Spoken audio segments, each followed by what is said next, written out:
और इस वक्त पंजाब के अमृतसर से बड़ी खबर सामने आ रही है, जहां भारत पाकिस्तान सीमा से 2 किलोमीटर दूर एक ड्रोन और 5 किलो हेरोइन जब्त की गई है।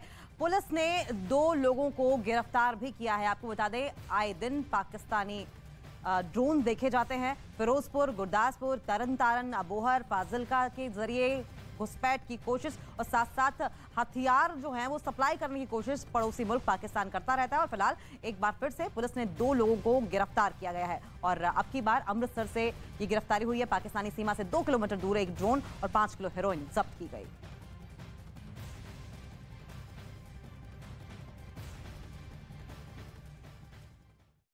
पहाड़ सफेद चादर से ढके नजर आए।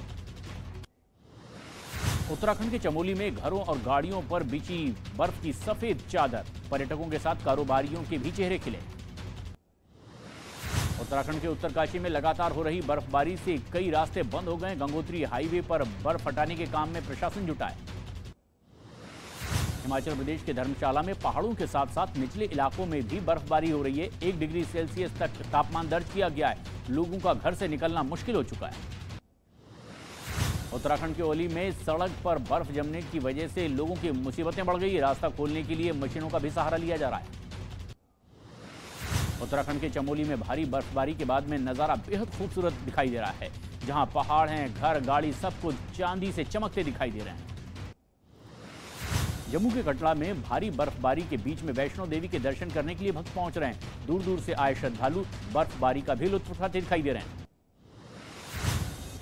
जम्मू के पटनी टॉप और नत्था टॉप में भी बर्फबारी का सिलसिला लगातार जारी है। दूर दूर से पहुंच रहे हैं यहां सैलानी और बर्फबारी का लुत्फ उठा रहे हैं। लखनऊ में बीजेपी कार्य समिति की बैठक जारी है। बैठक में मुख्यमंत्री योगी आदित्यनाथ, मंत्री दयाशंकर मिश्रा और यूपी बीजेपी के अध्यक्ष भी शामिल हैं। समाजवादी पार्टी के महाराष्ट्र प्रदेश अध्यक्ष अबू आसिम आजमी को जान से मारने की धमकी मिली है। अबू आसिम आजमी के पीए के एक नंबर पर धमकी भरा फोन आया था।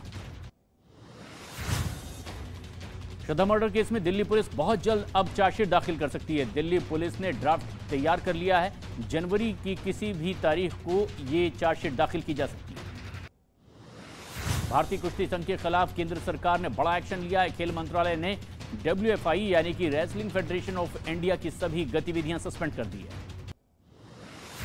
हिमाचल प्रदेश में सरकार ने 16 अधिकारियों का तबादला कर दिया है, जिसमें 4 IAS, 4 IPS और 8 राज्य प्रशासनिक सेवा के अधिकारी शामिल हैं। राम की नगरी अयोध्या पहुंचे इंदौर से 1000 श्रद्धालुओं, जिनका ढोल नगाड़े के साथ में फूलों की बारिश के साथ स्वागत किया गया। दिल्ली में 26 जनवरी के मौके पर झांकी निकालने के लिए तमाम तैयारियां चल रही है और गणतंत्र दिवस पर सभी राज्यों के कलाकार अपनी प्रस्तुति के जरिए रंग बिखेरने के लिए तैयार हैं। जम्मू कश्मीर के राजौरी में गणतंत्र दिवस से पहले ही हाई अलर्ट जारी कर दिया गया है। सुरक्षा के पुख्ता इंतजाम किए गए हैं। जवानों ने गाड़ियों की तलाशी भी ली है। उत्तराखंड के पिथौरागढ़ में भूकंप के झटके महसूस किए गए हैं। रिक्टर स्केल पर 3.8 इसकी तीव्रता मापी गई है। जम्मू के निर्वाल में 2 धमाके एक के बाद एक हुए हैं। जांच इसमें तेज हो गई है। मामले में 6 लोगों को हिरासत में लिया गया और पूछताछ जारी है। सुरक्षा एजेंसियों ने बताया कि दोनों धमाके 20 मिनट के अंदर ही हुए। जम्मू कश्मीर के उपराज्यपाल मनोज सिन्हा ने जम्मू के नरवाल में हुए विस्फोट की कड़ी निंदा की है। जिम्मेदार लोगों की पहचान कर सख्त कार्रवाई के निर्देश भी दिए। जम्मू कश्मीर के पुलवामा में सुरक्षा बल ने एक गांव में आतंकियों के छिपे होने की खबर मिली। जवानों ने यहां गुलजारपुरा इलाके में घेराबंदी कर ली और तलाश लगातार जारी है। पश्चिम बंगाल के दक्षिण 24 परगना में भांगड़ में बमों का एक जखीरा बरामद किया गया है। बम TMC नेता के घर के पास से ही बरामद किया गया है। उत्तर प्रदेश के बस्ती से सांसद खेल महाकुंभ के खिलाड़ियों के बीच मारपीट भी हुई है और मारपीट का वीडियो सोशल मीडिया पर वायरल हो गया। यूपी के शाहजहांपुर में पुलिस ने 6 बदमाशों को गिरफ्तार कर लिया है। भारी मात्रा में हथियार और लूट का सामान भी इनसे जब्त किया गया है। बदमाशों पर 12 से ज्यादा केस दर्ज। उत्तर प्रदेश के आजमगढ़ में मुठभेड़ के दौरान एक इनामी बदमाश पकड़ा। लखनऊ में यूपी बीजेपी की कार्य समिति की बैठक। योगी ने मिशन 2024 के लिए कार्यकर्ताओं को दिया मंत्र। पीएम मोदी की भी तारीफ की। बोले, मोदी है तो मुमकिन है बना वैश्विक नारा। आज मोदी है तो मुमकिन है, ये केवल भारत का नारा नहीं बल्कि वैश्विक नारा बन चुका है, वैश्विक मंत्र बन चुका है।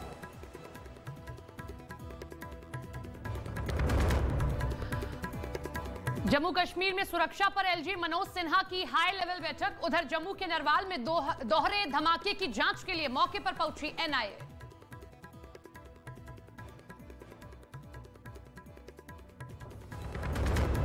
जम्मू कश्मीर में फिर बर्फीला तूफान। बांदीपोरा के गुरेज सेक्टर की घटना, राहत और बचाव टीम मौके पर पहुंची।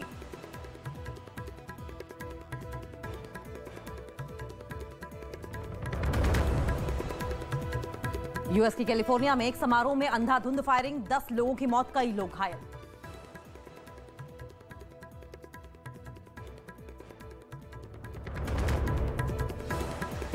खेल मंत्रालय की रोक के बाद अयोध्या में आज होने वाली कुश्ती संघ की एजीएम रद्द। कुश्ती संघ के असिस्टेंट सेक्रेटरी विनोद तोमर भी निलंबित हुए।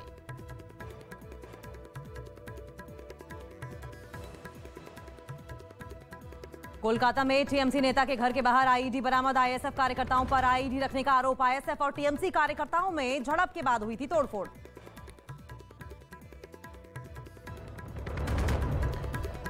कोरोना के खिलाफ जंग में अब एक और वैक्सीन 26 जनवरी को देश को मिलेगी। पहली नेजल वैक्सीन भारत बायोटेक ने किया है तैयार।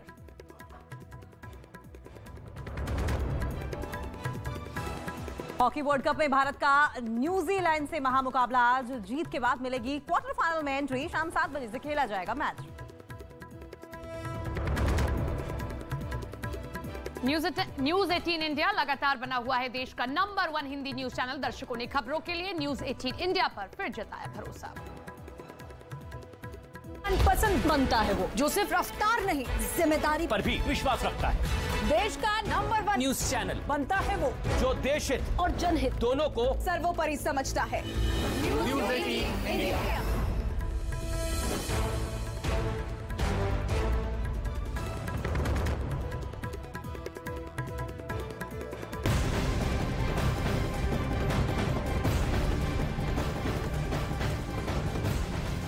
नमस्कार, आप देख रहे हैं देश का number 1 news channel news 18 India और मैं हूं आपके साथ अंकिता दुबे। नमस्कार, मैं हूं आपके साथ सपना शुक्ला और इस बुलेटिन में हम आपको दिखाएंगे रूस यूक्रेन युद्ध के में कैसे रूस लगातार ताबड़तोड़ हमले भी कर रहा है।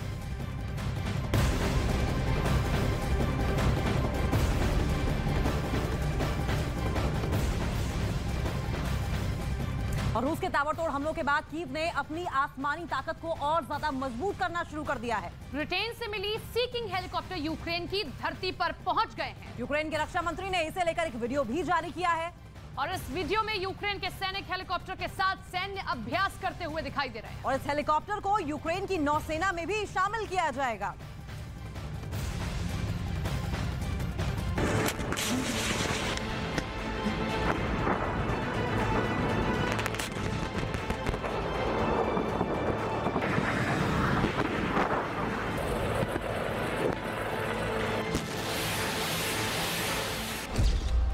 जंग में जेलेंस्की के लिए खुशखबरी।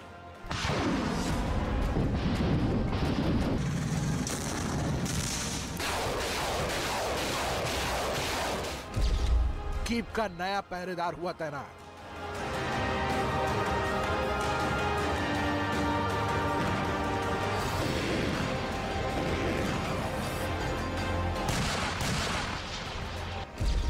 यूक्रेन के आसमान में सी किंग का पहरा।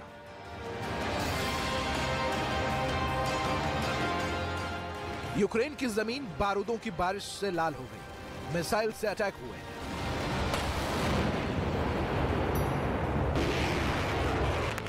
टैंक ने तबाही मचाई।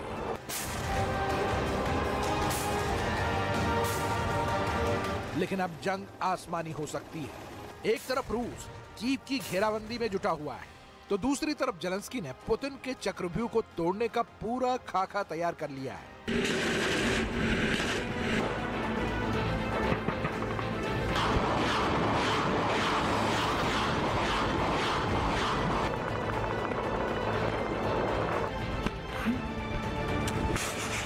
यूक्रेन के रक्षा मंत्री ने यूक्रेन की पहरेदारी करते हेलीकॉप्टर का वीडियो जारी किया। दावा किया गया कि यह हेलीकॉप्टर यूक्रेन की नौसेना की ताकत बढ़ाएगी। वीडियो काला सागर के पास का बताया गया। जहां हेलीकॉप्टर के साथ यूक्रेन के सैनिक सैन्य अभ्यास करते दिखे। बताया गया कि ब्रिटेन से मिले सी किंग हेलीकॉप्टर यूक्रेन पहुंच गए हैं, जिसे काला सागर के पास यूक्रेन की नौसेना के बेड़े में शामिल किया जाएगा। इस हेलीकॉप्टर की रेंज 230 किलोमीटर है। इसमें 4 टॉर्पीडो लगाए जा सकते हैं या फिर इसे मशीन गन से भी लैस किया जा सकता है।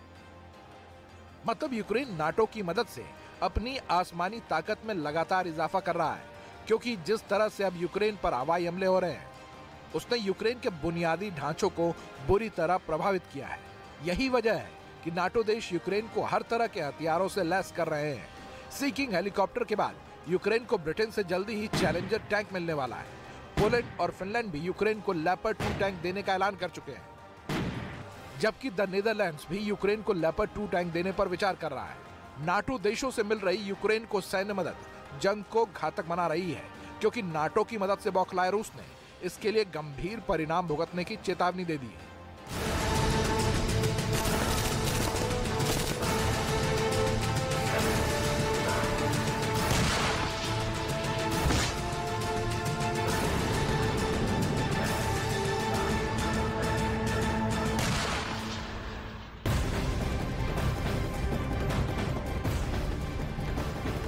रूस और यूक्रेन के बीच चल रही जंग बहुत भयानक मोड़ ले चुकी है। दोनों तरफ से लगातार हमले हो रहे हैं और एक दूसरे पर बारूद की इस हमलों में बारिश की जा रही है। इस बीच रूस ने हवाई हमले करके यूक्रेन के टैंक को तबाह कर दिया, तो पलटवार करते हुए यूक्रेन के सैनिकों ने रूस के सैन्य वाहनों को भी निशाना बनाकर नष्ट किया।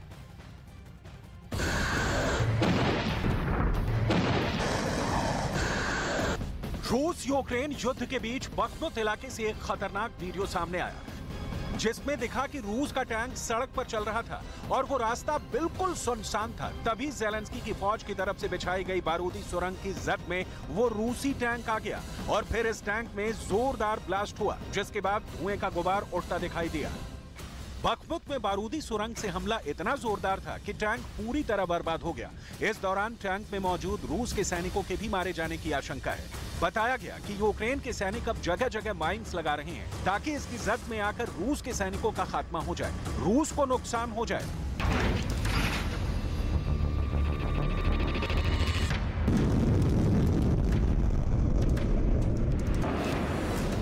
उधर रूस यूक्रेन युद्ध के बीच एक और वीडियो सामने आया, जिसमें रूस के हेलीकॉप्टर से टैंक पर बम बरसाए गए और वहां एक एक करके कई बमों से हमला किया गया जो सीधे टैंक पर जा गिरे। रूस की सेना के इस हमले का जो वीडियो सामने आया उसमें यूक्रेन का एक टैंक मैदान से जाता देखा, जो इस बात से अनजान था कि दुश्मन उस पर पहले से नजर बनाए हुए हैं। जैसे ही टैंक आगे की तरफ बढ़ा, फौज ने उस पर बम से हमला कर दिया, जो आसमान में हवा को चीरते हुए सेना के टैंक के ऊपर जा गिरे। ये हमला इतना जोरदार था कि टैंक पूरी तरह तबाह हो गया। इस दौरान टैंक में मौजूद सैनिक के भी मारे जाने की खबर है।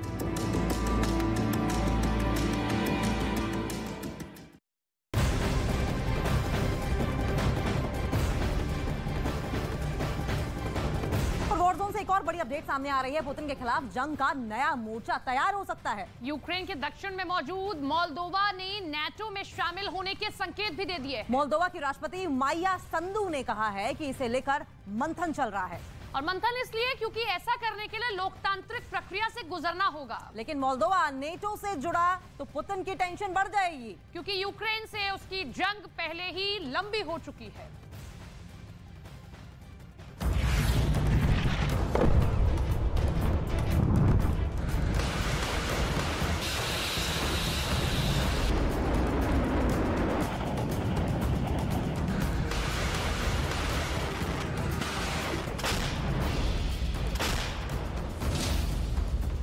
महायुद्ध में होगी मोल्दोवा की एंट्री।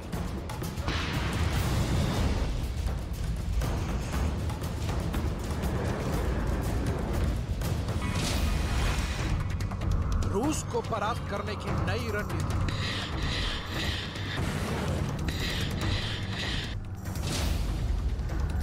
युद्ध के नए मोर्चे में फंसेंगे पुतिन। युद्ध के मोर्चे से आई नई खबर पुतिन को बहुत परेशान कर देगी। यूक्रेन युद्ध लड़ रही पुतिन की सेना के हौसले तोड़ने वाली है ये खबर, क्योंकि पुतिन की सेना के पास पहले से खुद को नाटो के हथियारों से बचाने की चुनौती है। लेकिन अब खबर है कि यूक्रेन युद्ध में उसके पड़ोसी देश मालदोवा की एंट्री हो सकती है। अगर युद्ध में मालदोवा कूदा तो जेलेंस्की का कुनबा बड़ा होगा, जो पुतिन की सेना की परेशानी बढ़ा देगा। युद्ध में मालदोवा आया तो क्या होगा, इसकी पूरी डिटेल आपको देंगे। लेकिन सबसे पहले मालदोवा के राष्ट्रपति माइया संधू के बयान पर आपको गौर करना चाहिए, जिससे युद्ध में नए मोर्चे को बल मिला है। क्या हम ये अकेले कर पाएंगे या हमें बड़े गठबंधन का हिस्सा होना होगा?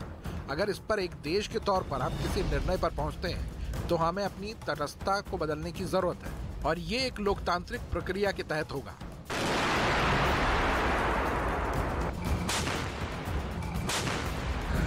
युद्ध में पुतिन के साथ गिने चुने ही देश हैं। या ऐसे गठबंधन शामिल हैं जो किसी सैन्य गठबंधन का हिस्सा नहीं है, लेकिन जेलेंस्की की सबसे बड़ी ताकत है नाटो, जिसका हिस्सा नहीं होने के बाद भी जेलेंस्की को भरपूर मदद मिल रही है। यही वजह है कि जेलेंस्की जंग में पूरी ताकत के साथ दहाड़ रहे हैं। यूक्रेन युद्ध की उम्र 1 साल होने वाली है, यानी पुतिन का दावा कि जंग 3 महीने में जीत लेंगे खोखला साबित हुआ।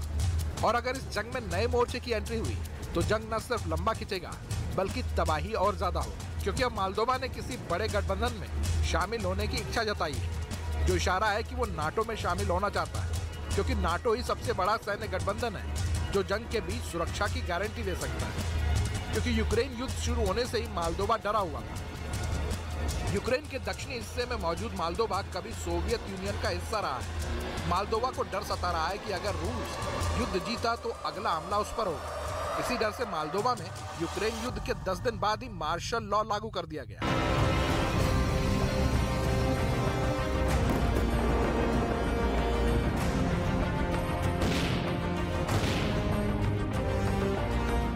अब मालदोवा जंग के बीच किसी गठबंधन में शामिल होने पर विचार कर रहा है। मतलब वो युद्ध की तैयारी भी कर रहा है और रूस के हमलों से बचने की जुगत भी लगा रहा है।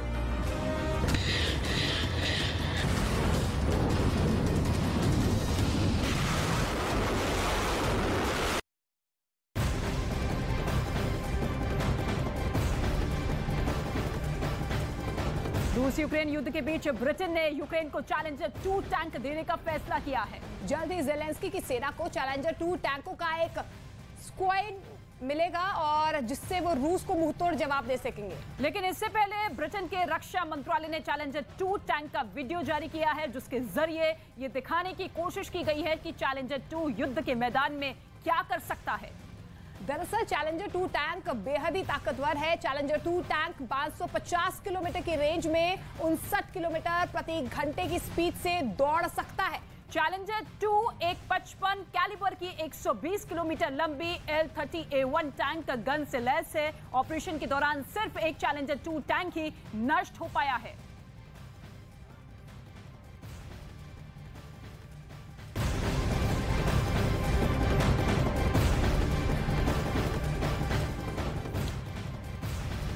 और रूस और यूक्रेन के बीच जंग के बीच अमेरिका की रूस ने टेंशन बढ़ा दी है।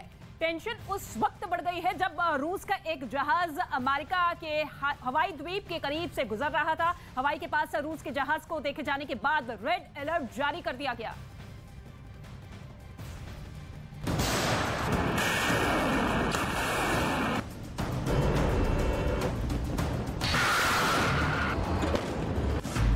पुतिन की नई चाल से चौकन्ना अमेरिका।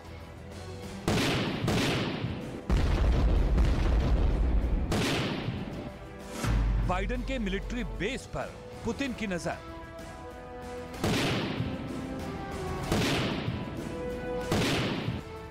रूसी जासूस से रेड अलर्ट। रूस और यूक्रेन के बीच युद्ध के करीब 11 महीने हो गए। दोनों ओर से वार पलटवार का दौर जारी है। यूक्रेन में ताबड़तोड़ हमले से भारी तबाही हो चुकी है। यूक्रेन को नेटो से सैन्य और आर्थिक मदद भी मिलना जारी है, जिसमें सबसे बड़ा योगदान अमेरिका का है। इस बीच दावा किया जा रहा है कि रूस ने अमेरिका के लिए नई परेशानी खड़ी कर दी है। बताया गया कि यूक्रेन युद्ध की वजह से बढ़ते तनाव के बीच रूस का जहाज अमेरिका के हवाई के पास देखे जाने के बाद रेड अलर्ट घोषित कर दिया गया। अमेरिकी कोस्ट गार्ड ने रूसी जहाज का एक वीडियो भी सोशल मीडिया पर जारी किया, जो प्रशांत महासागर में मौजूद हवाई के द्वीपों के बेहद करीब पहुंच गया था। और जैसे ही अमेरिकी कोस्ट गार्ड के जवानों को इस बात का पता चला, उन्होंने रेड अलर्ट जारी कर दिया। मतलब यह कि रूस के जहाज पर सभी अमेरिकी एजेंसियां अलर्ट हो गईं, क्योंकि यूक्रेन पर हमले के बाद से ही अमेरिका और रूस एक दूसरे को फूटी आंख नहीं भा रहे हैं। पुतिन के लाख मना करने के बाद भी अमेरिका जंग के शुरुआत से ही यूक्रेन का सहारा बनकर खड़ा है। अमेरिका यूक्रेन को हथियारों की खेप लगातार पहुंचा रहा है।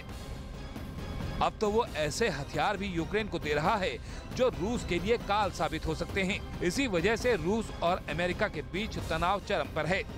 ऐसे ही तनाव के बीच रूस का जहाज अमेरिका के हवाई के पास देखा गया, जिसके बाद अमेरिका पूरी तरह चौकन्ना हो गया। उसके कोस्ट गार्ड के जवानों ने रूसी जहाज पर अपनी नजर टिका दी।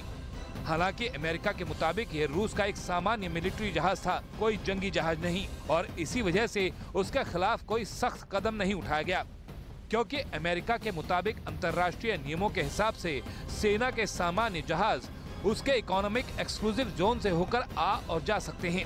लेकिन फिर भी रूस के जहाज से अमेरिकी कोस्ट गार्ड ने अपनी निगाह नहीं हटाई, क्योंकि ऐसी आशंका जताई गई कि रूसी जहाज को हवाई में मौजूद अमेरिकी सेना के कई बेसों की खुफिया जानकारी जुटाने के लिए भेजा गया था। अमेरिका के हवाई में एक दो नहीं बल्कि कुल 11 मिलिट्री बेस मौजूद हैं। इनमें उसकी नौसेना का बेस पर्ल हार्बर शामिल है, जबकि अमेरिकी वायुसेना का बड़ा बेस हिकम भी वहीं है। और इसी वजह से अमेरिका ने रूसी जहाज को हवाई के द्वीपों के पास से गुजरता देख रेड अलर्ट जारी कर दिया। वहीं दूसरी ओर रूस यूक्रेन के कई इलाकों पर कब्जे के लिए ताबड़तोड़ हमले कर रहा है। सोलेदार पर रूस ने कब्जा कर लिया है, लेकिन सोलेदार के ही करीब बखमुत में तबाही वाली जंग जारी है।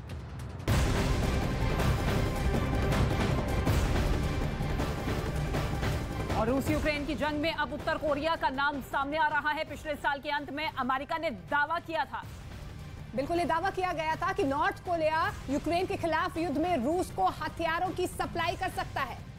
शुक्रवार को अमेरिका ने इसे लेकर सबूत पेश किए और बताया कि इन सबूतों के आधार पर न सिर्फ नॉर्थ कोरिया बल्कि रूस के वैगनर ग्रुप पर प्रतिबंध लगाने का प्रस्ताव देगा। और वही ग्रुप जिस पर आरोप है कि वो अपनी प्राइवेट आर्मी के साथ यूक्रेन के खिलाफ लड़ रहा है।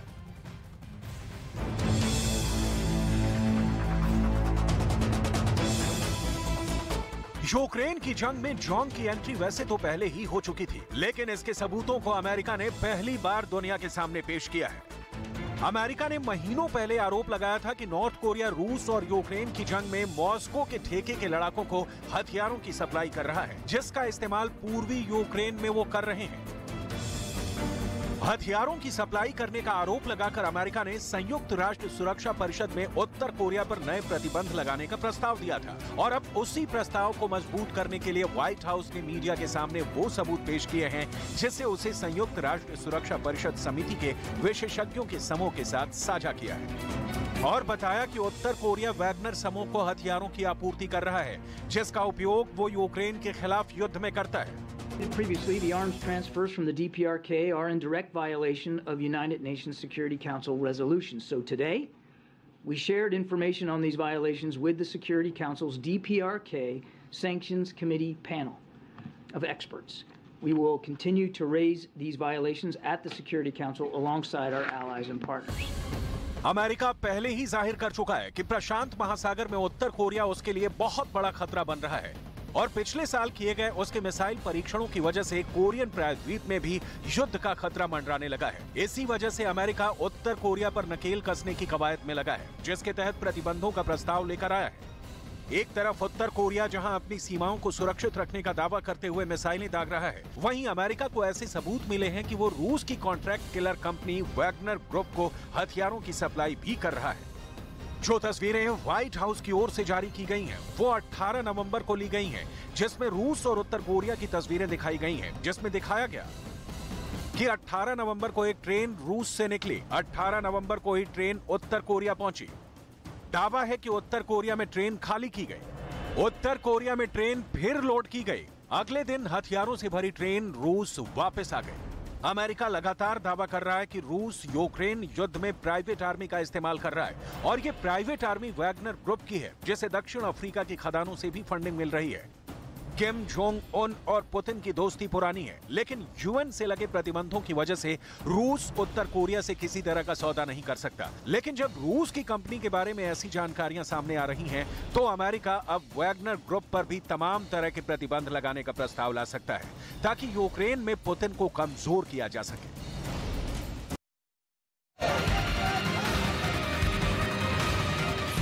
हम वही हैं, गद्दी की एक अलग महिमा है। उनको मुंह तोड़ जवाब दे रहे हैं कि हम भगोड़ा नहीं, हम हिंदू शेर हैं। हम तुम्हारे नागपुर फिर आएंगे।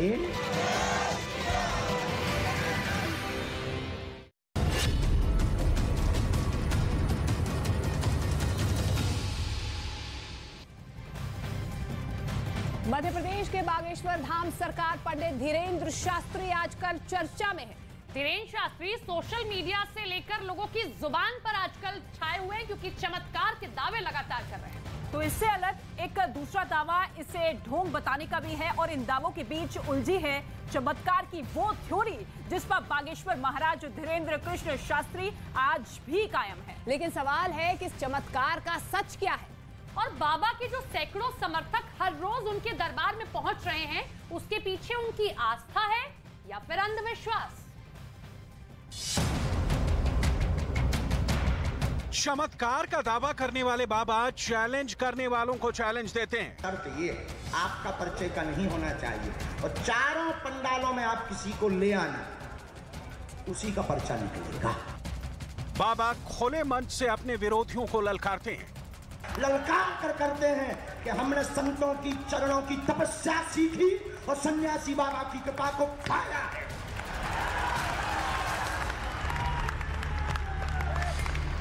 जो भ्रम फैला रहे, आज के बाद भ्रम बंद कर देना। और अगले ही पल बाबा खिलखिलाकर हंस पड़ते हैं।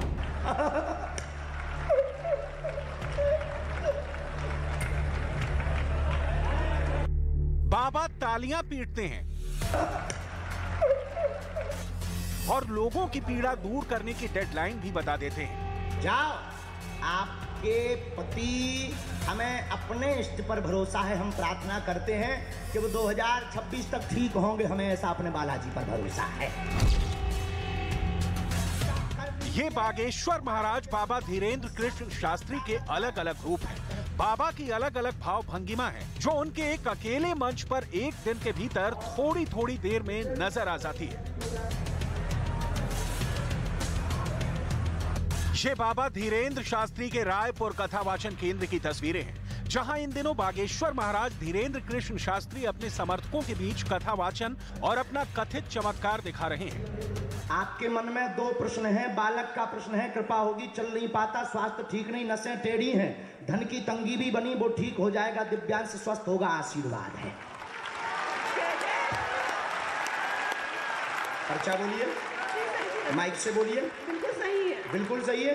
किसी को यहाँ बताया था? नहीं, मैंने एक मंत्र हम आपको दे देते हैं, इसका प्रयोग करिए, धाम की पेशी करिए, बालाजी कृपा करेंगे, आशीर्वाद। नागपुर में जब से बाबा धीरेन्द्र कृष्ण शास्त्री को उनके कथित चमत्कार को साबित करने का चैलेंज मिला है, तब से ही वो अपने मंच पर आने वाले हर समर्थक से खुद के अनजान होने का प्रमाण पेश करते हैं। बाबा दावा करते हैं जिनसे वो मिल रहे हैं, उनसे ना तो वो पहले कभी मिले और ना ही उनके कोई सहयोगी। हमने जो पहले से पर्चा लिखा वो इन्हीं का होगा। नहीं, अभी तो मुझे ऐसा नहीं लगता है, क्योंकि मैंने इनको चुना है। आपने चुना है? एक घोषणा और सुन लीजिए बहन, अगर आप इनको बदलना चाहती हो, कोई दूसरा लाना चाहती हो, तो दूसरा भी अभी ला सकती हो। अपने आप पर्चे में बालाजी दूसरी लीला कर देंगे। नहीं, अभी तो नहीं बदलना है। नहीं, बदल लो। नहीं, बदल लो। बिल्कुल नहीं। हमारी मान जाओ। नहीं, हमारी नाक बच जाए। आ जाओ, इन्हीं को है पर्चा, इन्हीं का है फिर। हाँ, बदल ले हो तो बदल गो। माइक लो बहन, पढ़ी लिखी? पहले आप ही, क्या पढ़ाई है आपकी? MCA। क्या कहलाता है ये? हिंदी बताओ हम कौन पढ़े? कहाँ से? बिलासपुर। बिलासपुर। इनको जानती? नहीं। हमको जानती? आपसे एक बार वहाँ पे धाम में गई थी मैं। मिलने? आपने अपनी समस्या बताई थी क्या? नहीं सर। अपना नाम बताया था क्या? नहीं। किसी ने वहाँ पूछा था क्या? नहीं। यहाँ पर प्रायोजित ढंग से आई क्या?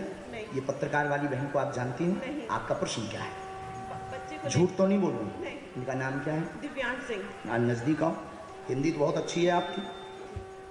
राम, नजदीक आओ।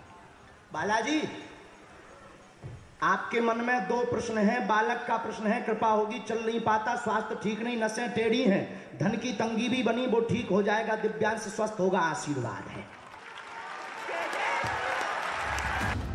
मंच पर बाबा की पर्ची निकलती है। पर्ची से अनजान समर्थक का रहस्य खुलता है और फिर बाबा पर्ची फाड़ते ही ठीक होने की 40% की गारंटी वाला दावा कर देते हैं। बालाजी कृपा करेंगे, आर्थिक उन्नति होगी और झटका बंद होंगे। ये मंत्र हमने 2 लिखे इसमें, एक ये ऊपर का, एक ये नीचे का। ये मंत्र है दक्षिण धन की उन्नति के लिए, ये मंत्र है बालक के लिए, क्योंकि आपके कुल में देवी है, आपके कुल में पूज्य देवी है और आप बिलासपुर की नहीं है, किसी गांव के निवासी है। कुल देवी किसी गांव की हमारे पास आई है। हाँ, गांव में है कोई, तो आप बिलासपुर की निवासी नहीं है। उनको श्रृंगार देते रहिए। हमारे बालाजी कह गए कि जो ठीक हुई है, समय लगे, पूर्ण आराम नहीं, पर 40% हम मंत्र चिकित्सा में अपने बालाजी से प्रार्थना कर देंगे। मूर्ख तो नहीं बन गई, अंधविश्वास में तो नहीं पड़ गई।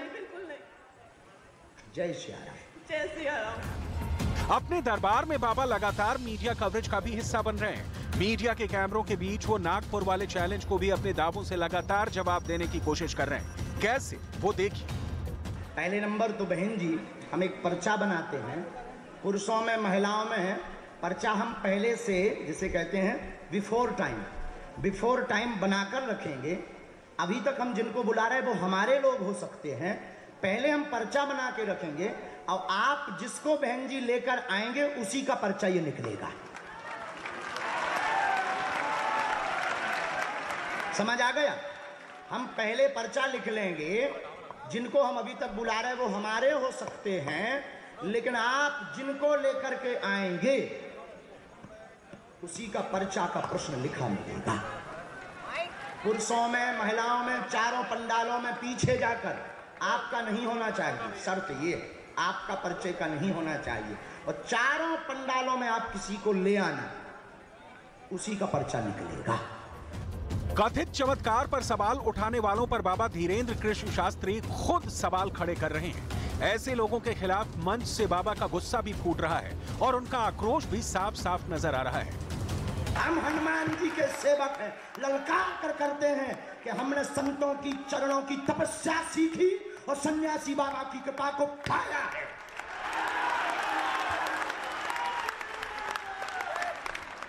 जो भ्रम फैला रहे, आज के बाद भ्रम बंद कर देना, और आज के बाद हम किसी को प्रमाण पत्र नहीं देंगे, न सफाई देंगे। ये शपथ गद्दी से खा रहे हैं।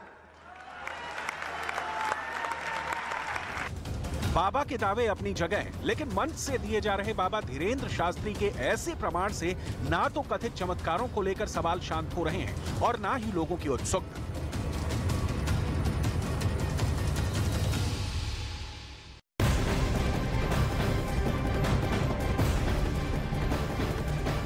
बागेश्वर धाम और धीरेन्द्र शास्त्री को लेकर लोगों की अलग अलग राय अब सामने आ रही है। बाबा के चमत्कार को उनके भक्त दिव्य शक्ति और चमत्कार मान रहे हैं। हालात ये है कि दूर दूर से भक्त इस समय बागेश्वर धाम पहुंच रहे हैं।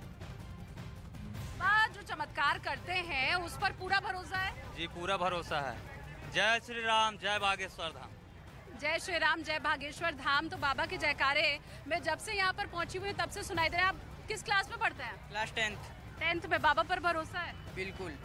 परिवार के साथ यहाँ आया? परिवार के साथ आया। तो कैसे 10th में पढ़ने वाले बच्चे तो विज्ञान की बातें करते हैं? अंधविश्वास में भरोसा करना गलत है। हाँ, लेकिन यहाँ जो चल रहा है वो नहीं है अंधविश्वास। That's a magic and science is a logic. So we must trust in a magic but not in logic. आप कहाँ पढ़ते हैं? यही रायपुर में? रायपुर में पढ़ते हैं, 10 साल से पढ़ रहे हैं। हम मध्य प्रदेश के रहने वाले हैं। हाँ। और यहाँ से हम क्लास 10th में आए। अच्छा, तो आप ये देख सकते हैं कि जो स्कूल में पढ़ने वाले बच्चे हैं वो भी यहाँ पर आए। अच्छा, बखूबी पता है कि मैजिक क्या है। विज्ञान क्या है, ये सारी चीजें यहाँ पहुँचने वाले जो बच्चे हैं उन तक को पता है। मैं एक इंजीनियर हूँ और मैंने मल्टीपल कंपनीज चेंज की है। अभी डॉक्टर विवेक बिंद्रा जी के साथ हूँ, लेकिन मैं बागेश्वर धाम की शक्ति जानना चाहता हूँ। यदि इसमें पोटेंशियल है और जैसे ट्विटर में ट्रेंड कर रहे हैं और इनकी योग्यता इतने बड़े तक है, तो कहीं ना कहीं बड़ा बिजनेस और जितने भी बागेश्वर धाम है और इनका सपोर्ट रहेगा और भारत नहीं, लेकिन इंजीनियरिंग करने के बाद भी इन बातों पर भरोसा है? मैं बिलीव नहीं करता हूँ मैम। मैंने कभी बागेश्वर धाम पर कोई विश्वास नहीं किया है। मैं पहली बार आ रहा हूँ और मैं जानना चाहता हूँ कि वो पोटेंशियल है क्या। देखिए आपको यहाँ विश्व में उनका नाम इतने नंबर पर ट्रेंड हो रहा है, ट्विटर में भी नंबर 1। तो देखिए 2 तरह के लोग यहाँ पर आपको मिल जाएंगे। कुछ ऐसे लोग हैं जिनकी पूरी आस्था बाबा के ऊपर है, सुना आपने किस तरह से बाबा के चमत्कारों को वो मानते हैं। कुछ ऐसे लोग भी हैं जो कौतूहल वश आए हैं, इंजीनियरिंग कर रहे हैं, पर फिर भी बाबा के चमत्कार हैं क्या खुद से देखना चाहते हैं, महसूस करना चाहते हैं, फिर बिलीव करना चाहते हैं।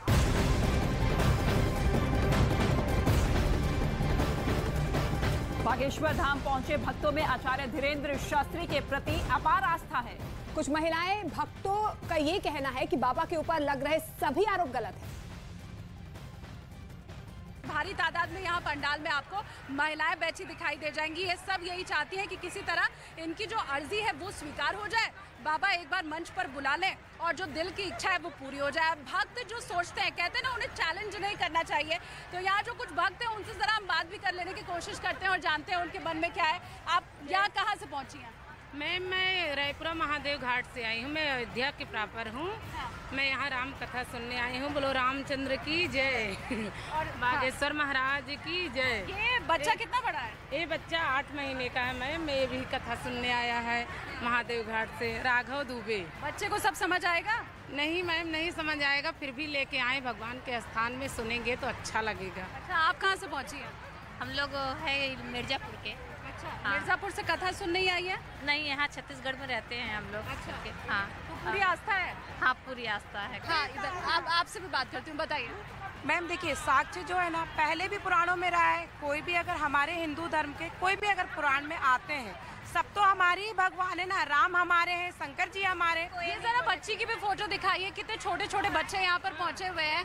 ये भूमि तिवारी है, भूमि तिवारी है, हमारी गुड़िया है। ये आपकी गुड़िया अयोध्या से आई है राम कथा सुनने। मैम अयोध्या से राम कथा सुनने यहाँ छत्तीसगढ़ भी लोग पहुँचे। आप बताइए। जब से ये जो विवाद फैला है कि मतलब उनके प्रति ये है जो आरोप लगा है, उसके बाद हम लोग की श्रद्धा और ज्यादा बढ़ गई। वो तो आपको दिख ही रहा होगा। विवाद जितना बढ़ रहा है, श्रद्धा उतनी बढ़ रही है। उतनी ज्यादा बढ़ रही है और बढ़ेगी भी। कोई पीछे नहीं हटेगा, कोई भी पीछे नहीं हटेगा।